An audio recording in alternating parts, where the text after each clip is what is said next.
Boker Tov, quel est le din si jamais il n'y a pas de Kohen à la synagogue et on voudrait faire monter soit un Lévi, soit un Israël en tant que Rishon à la place du Kohen? Est-ce que c'est possible une chose pareille? Que le Lévi prenne la place du Kohen?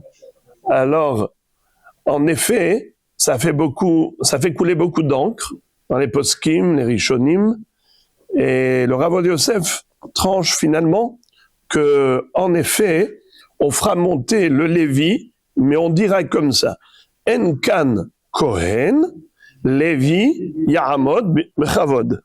C'est-à-dire que, en effet, le Lévi, il a son kavod, et il y a une hiérarchie. Kohen, Lévi, Israël. Quand il y a un Kohen, alors c'est le Kohen qui monte premier, Lévi deuxième, et Israël shlishi. Mais quand il n'y a pas de Kohen, la ma'ala du Lévi, en effet, elle reste en effet prioritaire, et par rapport à Israël, le Lévi montera, mais pour pas qu'on le prenne pour un Kohen, on dira, il n'y a pas de Kohen, c'est le Lévi qui va monter avant le Israël.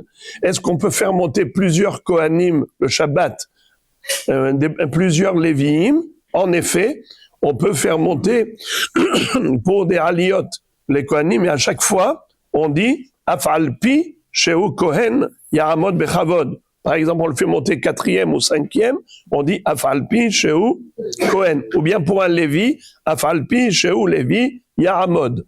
Donc, un Kohen ou un Lévi, on a un premier Kohen qui est monté Rishon, on veut faire monter un autre Kohen plus tard, on peut le faire monter. Pareil pour les Lévis, juste il faut dire Afalpi Shehu Kohen, Afalpi Shehu Lévi. Pourquoi il faut dire ça? Pourquoi c'est important de le dire?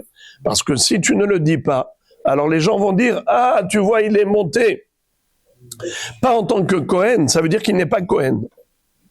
Alors c'est pour ça qu'il faut dire non, Afalpi Shehu Kohen, mais il a le droit de monter même dans d'autres aliyot.